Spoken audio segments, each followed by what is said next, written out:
नमस्कार, मी अक्षय तुमचे स्वागत करत आहे अक्षय हेल्थ टिप्स या यूट्यूब चॅनलमध्ये। काही लोकांना सतत काही ना काही खाण्याची सवय असते। ते कधी जंक फूड खातील, कधी स्नॅक्स खातील, कधी फळे खातील आणि काही ना काही खातच राहतील। अशा लोकांचे तोंड कधीच शांत नसते। तरी पण एवढं सगळं खाऊन सुद्धा त्यांची भूक भागत नाही। परंतु असे खाणे या लोकांसाठी धोकादायक ठरू शकते। सतत खाऊन देखील सुद्धा तुम्हाला भूक लागत असेल तर हे गंभीर आजाराचे लक्षण आहे। सारखी भूक लागतच असेल तर यामागे काय कारण आहे ते आपण बघूयात पुढील प्रमाणे। Number 1, diabetes.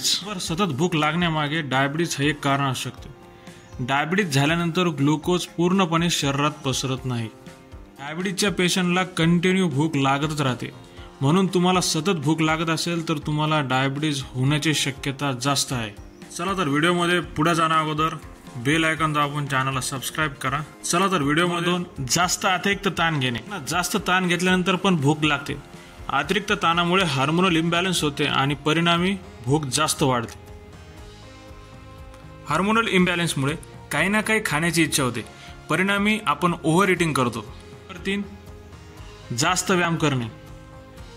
तंदुरुस्त राहण्यासाठी व्यायाम आपण नक्की केला पाहिजे, पण तो किती केला पाहिजे याला सुद्धा काही मर्यादा आहेत।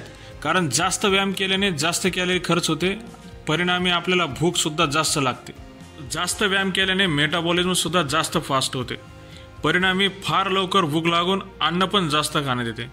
पण इथे मी व्यायामाला चुकीचे ठरवत नाही, फक्त व्यायाम करताना व्यवस्थित ट्रेनरच्या मार्गदर्शनामध्ये केले पाहिजे, जेणेकरून याचा आपल्याला कुठलाही त्रास होणार नाही।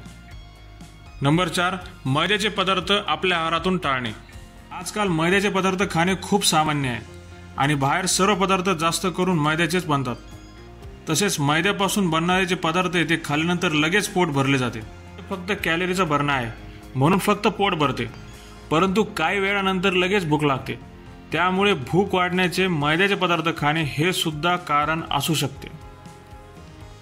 नंबर 5, झोप पूर्ण न होणे।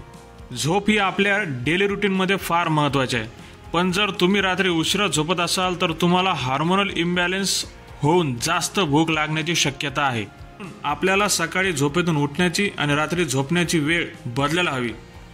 त्याचबरोबर पुरेशी झोप घेणे सुद्धा जरुरी आहे। व्हिडिओ आवडला असेल तर नक्की लाईक करा, शेअर करा आणि चॅनलला नवीन बघण्यासाठी आला असाल तर सबस्क्राइब करा।